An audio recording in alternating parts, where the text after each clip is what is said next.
I'm Zaur Ahmed Bhatt, your trainer. Today we are going to discuss topic on ICT, that is Information Communication Technology, and we have to discuss communication and network. Let's move to the topic.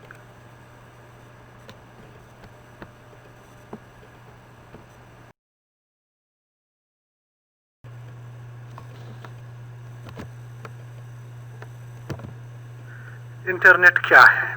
Internet एक जाल है जो millions of computers का बना हुआ है और ये जाल दुनिया के कोने कोने में फैल चुका है। इंटरनेट से हम सारी इंफॉर्मेशन हासिल कर पाते हैं आजकल। इंटरनेट के बगैर ज़िंदगी आजकल इनकम्प्लीट मानी जाती है। इंटरनेट की हिस्ट्री, पस मंज़र क्या है, इंटरनेट कैसे वजूद में आया, वो हम यहाँ पे डिस्कस करते हैं। इंटरनेट जो है एक्चुअली यूएसए की मिलिट्री ने इसे बनाया है। उसको बनाया गया 1969 में, जब यूएसए की आर्मी वियतनाम के कोल्ड वार में हारी, क्योंकि उनकी हार की वजह वहाँ पे लैक ऑफ कम्युनिकेशन थी। तो हार तो उनको हो गई, पर उन्होंने एक चीज़ वहाँ पे की, उन्होंने एडवांसमेंट के तौर पे अपनी हार का जो पॉइंट देखा था वो ये देखा था कि उनकी आर्मी के अंदर लैक ऑफ कम्युनिकेशन हो गई थी, उसकी वजह से वो ज़्यादा वहाँ पे टिक नहीं पाए। तो उनने क्या किया 1969 में, उन्होंने यूएसए में 4 यूनिवर्सिटी को एक प्रोजेक्ट दिया, जिसमें University of California, University of Los Angeles, University of Stanford and University of Utah शामिल थी। इन चारों को प्रोजेक्ट दिया कि आप एक इंफॉर्मेशन सिस्टम तैयार करो जिससे हम फ़ायदा उठा सकें। उनने ये प्रोजेक्ट अपनी यूनिवर्सिटी में शामिल किया। तो पहली दफ़ा जब ये नेट बना तो ये इंफॉर्मेशन जब शेयर की गई थी, 2 कैंपस आपस में जोड़े गए, यूनिवर्सिटी ऑफ कैलिफोर्निया और यूनिवर्सिटी ऑफ स्टैंडर्ड फोर्ड का, और पहली जो इंफॉर्मेशन कम्युनिकेशन के बीच में हुई वो 1969 में हुई और वो फिर आगे चलती रही। यानी दरअसल जो इंटरनेट आजकल हम इंटरनेट के नाम से जानते थे, इसका ओरिजिनल नाम जो है वो अरप्पा नेट है, या आप मिलिट्री नेट भी कह सकते हो। इसको डिपार्टमेंट ऑफ डिफेंस ऑफ जो यूएसए का डिपार्टमेंट ऑफ डिफेंस है, उन्होंने इसको बनाया है और इसका ओरिजिनल नाम अरप्पा नेट है। अरप्पा क्यों है? क्योंकि ये 4 यूनिवर्सिटी ने बनाया है। जब इनको बनाया गया तो सब यूनिवर्सिटी अपना शेयर लेंगे कि इसको किसने इन्वेंट किया। इसने 4 यूनिवर्सिटी ने मिल के बनाया था। तो 4 यूनिवर्सिटियों के नाम जो है वो एक जो उसका नाम दिया गया ARPA. ARPA means advanced research project agency. तो ये जो है इसका मतलब ये 4 यूनिवर्सिटियाँ हैं जिनने इस नेट को बनाया और इसका नाम अरप्पा रखा गया। यानी इंटरनेट का ओरिजिनल नेम अरप्पा ही है। ये जो अरप्पा नेट है ये काम करता था नेशनल कंट्रोल प्रोटोकॉल पे। ये एक मैकेनिज्म होता है इंटरनेट में, जब मैसेजेस आपस में इंटरचेंज होती है तो उसको हम प्रोटोकॉल सूट कहते हैं, या मैकेनिज्म आप कह सकते हो। फिलहाल एज आपको इतना डीप नॉलेज अगर ना हो तो ये मैकेनिज्म जो था नेशनल कंट्रोल प्रोटोकॉल था। फिर 1983 में जो है वेंटन गैरी सर्फ नाम का आदमी एक नया ट्रांसमिशन कंट्रोल प्रोटोकॉल सूट तैयार करता है, जिसको हम TCP/IP मॉडल के नाम से आज जानते हैं, या TCP/IP प्रोटोकॉल के नाम से जानते हैं। इसने 1983 में जो है अरप्पा नेट के नेशनल कंट्रोल प्रोटोकॉल को उसको रिप्लेस किया TCP/IP प्रोटोकॉल से, और इस तरह अरप्पा नेट डिस्कार्ड हुआ और ये कन्वर्ट हो गया मॉडर्न इंटरनेट में। अब जब ये मॉडर्न इंटरनेट में कन्वर्ट हो गया तो इसको बनाने वाले जो साइंटिस्ट है वेंटन गैरी सर्फ, उसको फादर ऑफ इंटरनेट का लक़ब मिल गया। यानी जो आप पिक्चर देख रहे हो अभी, ये फादर ऑफ इंटरनेट है वेंटन गैरी सर्फ, या इसे शॉर्ट नाम से वेंट सर्फ के नाम से भी जानते हैं। इंटरनेट इंफॉर्मेशन सुपर हाईवे है।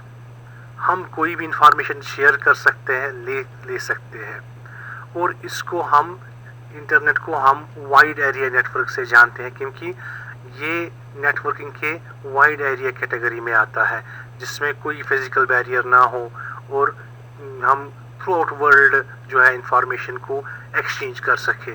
तो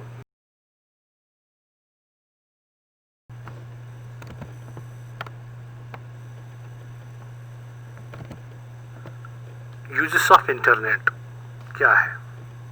इंटरनेट के अनगिनत इस्तेमाल है, हर किसी शोबे में इंटरनेट इस्तेमाल होता है। हम यहाँ पे कुछ स्पेशल कैटेगरीज का जिक्र करेंगे। जैसे अगर हमें इंफॉर्मेशन सर्च करनी हो तो वो हम कैसे करेंगे? आप गूगल दुनिया का बेस्ट सर्च इंजन है इस टाइम। कोई भी इंफॉर्मेशन अगर आप लेना चाहते हो तो आप गूगल www.google.com अपने वेब ब्राउज़र पे लिखिए, एंटर कीजिए। उसके बाद गूगल का जो होम पेज है, इंडेक्स पेज जिसे कहते हैं हम, या मेन पेज जो आता है, वहाँ पे गूगल सर्च बार आ जाएगा। सिंपली आपने जो इंफॉर्मेशन चाहिए वो टाइप करना है और एंटर कर देना है, बस इतना ही काम करना है आपने। तो उसके बाद क्या होगा, आपके टॉपिक के हिसाब से आपको वहाँ से रिस्पांस मिलेगा, और आपका टॉपिक जो है उस पर लाखों करोड़ों जो है उस पर आपको रेस्पॉन्सेस मिलेंगे। आप उस पर वो इंफॉर्मेशन यूज़ कर सकते हो। उसके बाद दूसरा सर्च इंजन है yahoo.com। ये यूएस बेस्ड है, गूगल भी यूएस बेस्ड है। याहू सर्च इंजन गूगल से पहले बहुत फेमस था, फिर इसे गूगल ने ओवरटेक थोड़ा किया मार्केट के हिसाब से। याहू भी बेस्ट सर्च इंजन है। इससे भी हम बिल्कुल www.yahoo.com लिख के हम सीधे इसके मेन पेज या होम पेज पे जाके इस तरह सर्च बॉक्स आएगा। आप जो इंफॉर्मेशन हासिल करना चाहते हो या किसी सब्जेक्ट के बारे में जानना चाहते हो, वो सब्जेक्ट वहाँ पे लिखिए और सिंपली आपको उस सब्जेक्ट पे रेस्पॉन्सेज मिलेंगे, और वहाँ से आप फिर इंफॉर्मेशन को गैदर कर सकते हो। इसी तरह और एक सर्च इंजन आ गया है ask.com। ये भी ask.com भी यही काम करते हैं, यानी इस पर हम सर्च कर सकते हैं कोई भी इंफॉर्मेशन चाहिए। तो ये सर्च इंजन्स वर्ल्ड के फेमस सर्च इंजन्स हैं अभी। अब इसके बाद आता है email and chatting, electronic male and chatting. Chatting के लिए आजकल व्हाट्सएप ज़्यादा फेमस है। आप व्हाट्सएप को देख सकते हो, आप व्हाट्सएप पे चैटिंग कर सकते हो, अटैचमेंट्स भेजते हो। बहुत सारे काम जो है हम अब व्हाट्सएप के थ्रू ही करते हैं, और मार्केटिंग भी व्हाट्सएप के थ्रू हो जाती है। न्यूज़ ग्रुप्स भी बन गए हैं, और इन्फॉर्मेशन शेयर भी हम व्हाट्सएप के थ्रू करते हैं। ईमेल, इलेक्ट्रॉनिक मेल, आजकल दुनिया में बहुत सारे फ्री सर्विस प्रोवाइडर्स हैं, जिनमें से आपको गूगल मेल यानी जीमेल के नाम से एक है। वहाँ पे जाके आप अपना अकाउंट क्रिएट कर सकते हो, और वहाँ से आप इलेक्ट्रॉनिक मेल कर सकते हो। इलेक्ट्रॉनिक मेल और जो ट्रेडिशनल मेल है, जो इससे पहले था, अगर हमें किसी जगह पे अपने लेटर पोस्ट करनी होती तो उसे दिन क्या महीने लगते थे अगर एक लेटर पोस्ट करनी थी, और फिजिकल हमें वहाँ पे जाना पड़ता था फिजिकली, फिर वो पोस्ट करनी पर स्टैंप लगानी पड़ती थी, तो बहुत झंझट थी। और फिर वो 1 महीने 15 दिन जब नियर बाई लोकेशन होती थी, तो अगर दूर होती तो फिर तो उसका खुदा ही हाफिज था कि क्या होता। नाउ यहाँ पे जो ईमेल है, electronic mail, it has changed whole scenario of the posting letters or posting things all over the world. Email is very fast. You can create email, आप कर सकते हो create किसी भी फ्री सर्विस प्रोवाइडर में, जैसे मैंने बताया गूगल पे, याहू पे, रेडिफ मेल पे, बहुत सारे फ्री सर्विस प्रोवाइडर्स हैं और आप अपना इलेक्ट्रॉनिक मेल अपने जो है अपने नाम से क्रिएट कर सकते हो या कोई भी नाम रख सकते हो फॉर्म फिलअप करने के बाद। इसके बाद इंटरनेट जो है इसमें ऑनलाइन शॉपिंग यानी ई कॉमर्स पोर्टल्स आ गए। आज हम घर बैठे शॉपिंग कर सकते हैं। तो Amazon.com एक बहुत बड़ा नाम है जो ई कॉमर्स की दुनिया में, यानी Amazon.com कोई भी चीज़ आपको लेनी है तो आप सीधे Amazon.com पे जा सकते हो। इसी तरह Flipkart.com पे जा सकते हो। इसी तरह आपके पास Snapdeal.com है, eBay है, बहुत सारे जो है ई कॉमर्स पोर्टल्स जिनसे आप शॉपिंग कर सकते हो। नेक्स्ट है सोशल नेटवर्किंग जैसे आ गया फेसबुक, तो सभी अवेयर है फेसबुक से कि फेसबुक सारे लोग यूज़ करते हैं। ट्विटर आ गया, इंस्टाग्राम आ गया, लिंक्डइन आ गया, यानी इससे पहले भी थे। इससे पहले ऑर्कुट चलता था तो वो क्लोज हो गया है। अब फेसबुक ने ओवरकम किया है तो ऑर्कुट बंद हो गया फेसबुक आने के बाद। तो ट्विटर है, ये सारी सोशल नेटवर्किंग साइट्स है, आप इनमें भी अपना जो है इंटरनेट जो है हम इस्तेमाल करते हैं। ऑनलाइन बैंकिंग हो गया। ऑनलाइन बैंकिंग आज हमारे मोबाइल पे ही एप्लीकेशन होती है, बैंक की एप्लीकेशन। तो वो एप्लीकेशन हम जो है इस्तेमाल करते हैं जो ट्रांजैक्शन करने के लिए, मनी ट्रांसफ़र करने के लिए, पैसे रिसीव करने के लिए। तो बैंकिंग अकाउंट है पर हम ऑनलाइन चेक कर सकते हैं कि पेमेंट आई है, हमें भेजनी है तो वहीं से भेज सकते हैं। एक क्लिक पे हम अपना बैंक इस्तेमाल कर सकते हैं। जिस तरह हम जेके बैंक की एप्लीकेशन चलाते हैं, एम पे, या आज गूगल पे हो गया है, या कोई भी हर किसी बैंक की अपनी अपनी एप्लीकेशन है। और उसके बाद आप ऑनलाइन वेबसाइट खोल के वहाँ से भी जो है इंटरनेट बैंकिंग कर सकते हैं। तो ये रहा बैंकिंग सेक्टर में, यानी ऑनलाइन बैंकिंग में। फिर ऑनलाइन क्लासेस तो आप आजकल दे ही रहे हो। जैसे अभी मैं यूट्यूब पे अपनी क्लास जो है ऑनलाइन देता हूँ, या हम जो है लाइव स्ट्रीम स्काइप पे दे सकते हैं हम, या जो जूम ऐप आ गई है उसके थ्रू दे सकते हैं। तो अब गूगल ने भी एक नया बनाया है, मीटिंग करके एक ऑप्शन आ रहा है हमारे मेल के अंदर, तो हम मीटिंग अरेंज कर सकते हैं वहाँ पे भी। तो ऑनलाइन क्लासेस के लिए गूगल क्लासेस हो गया। बहुत सारे ऑप्शंस हैं जब हम इंटरनेट का इस्तेमाल करते हैं एजुकेशन पर्पस के लिए। तो इंटरनेट के अनगिनत फ़ायदे हैं जो हम यानी इस्तेमाल कर सकते हैं इंटरनेट को उन चीज़ों के लिए।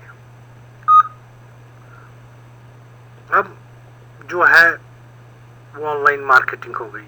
ऑनलाइन मार्केटिंग यानी डिजिटल मार्केटिंग। आजकल के ज़माने में हम सारे एड्स जो है ऑनलाइन ही देते हैं। आप फेसबुक पे देखो कितने लोकल एड्स आते हैं आपके अकाउंट से, शॉप्स के आते हैं या कंपनीज़ के आते हैं, हर किसी के ऐड अब ऑनलाइन आते हैं, सोशल नेटवर्किंग साइट्स पे आते हैं। कोई भी वेबसाइट खोलो उसके ऊपर ऐड लगा होता है। तो ऑनलाइन मार्केटिंग जो है अब ऑनलाइन एड्स भी होते हैं ताकि ज़्यादा से ज़्यादा लोग उन एडवर्टाइजमेंट को देख ले और ज़्यादा से ज़्यादा जो है कस्टमर्स हमारी तरफ आए।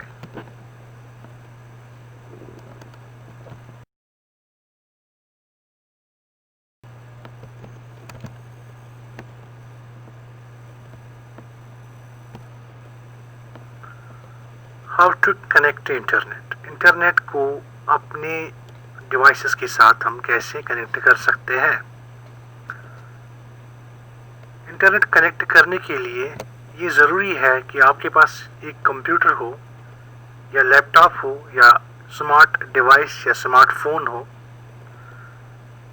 उसके बाद उस कंप्यूटर में इनबिल्ट मॉडेम हो या एक्सटर्नल मॉडेम भी हो सकता है, या वाईफाई भी यूज़ कर सकते हो। और आपके पास आईएसपी सर्विसेज हो, इंटरनेट सर्विस प्रोवाइडर हो जो आपको सर्विसेज देता हो। यहाँ पे मैं इंटरनेट सर्विस प्रोवाइडर क्या है वो बताता हूँ। इंटरनेट सर्विस प्रोवाइडर एक ऑर्गेनाइजेशन होती है, एक कंपनी होती है जो लोगों को इंटरनेट सर्विस या इंटरनेट कनेक्शन प्रोवाइड करवाती है इसके कस्टमर्स को। आजकल बहुत सारे जो है इंटरनेट सर्विस प्रोवाइडर्स है, जियो टेलीकॉम हो गया, भारती एयरटेल, BSNL, MTNL, मैंने यहाँ पे कुछ के नाम लिए हैं, मगर इससे बहुत ज़्यादा जो है कंपनियां आज इंटरनेट सर्विस प्रोवाइडर्स बन चुकी है, वो इंटरनेट सर्विस अपने कस्टमर्स को देती है।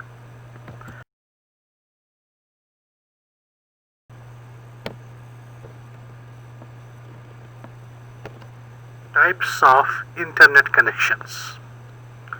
इंटरनेट कनेक्शंस के कितने टाइप्स हैं? हम वायर्ड कनेक्शंस और वायरलेस कनेक्शंस है यहाँ पे। वायर्ड कनेक्शंस क्या होते हैं? When computer is connected to internet using wire is called a wired connection. In this connection, we can use telephone line, connect it to modem and then a computer. इसका मतलब हो गया, हम wired connection में telephone line अगर हमारे घर पे हो वो इस्तेमाल करके हम उसको मॉडेम के साथ कनेक्ट कर सकते हैं। टेलीफोन लाइन को मॉडेम के साथ कनेक्ट करना, उसके बाद जो हमारे कंप्यूटर की केबल है वो CPU के लैन कनेक्शन में कनेक्ट करनी है। इस तरह हम एक वायर्ड कनेक्शन कर पाएंगे, जिस तरह हमने यहाँ पे जो पिक्चर दिखाई है, जो इमेज है जिसमें हमने टेलीफोन भी दिखाया है और किस तरह एक वायर्ड कनेक्शन को सेटअप किया जा सकता है। उसके बाद हमारे पास वायरलेस कनेक्शन हो गए। आजकल आप ज़्यादा वायरलेस कनेक्शन ही देख पाते हो, क्योंकि वायरलेस कनेक्शंस ज़्यादा इजी होते हैं इस्तेमाल करने में। वायरलेस कनेक्शन यानी when computer is connected to internet using wireless technologies like wireless fidelity. Wireless fidelity की फुल फॉर्म, ये वाईफाई की फुल फॉर्म है। Radio waves, satellite links and hotspot के साथ अपने लैपटॉप, कंप्यूटर, मोबाइल फ़ोन को connect करें, या प्रिंटर भी कनेक्ट होते हैं, और इस कनेक्शन को हम कहते हैं, जो हमने यहाँ पे इमेज में दिखाया है, इन कनेक्शंस को हम कहते हैं कि ये वायरलेस कनेक्शन है। वायरलेस कनेक्शन जो विदाउट वायर होते हैं।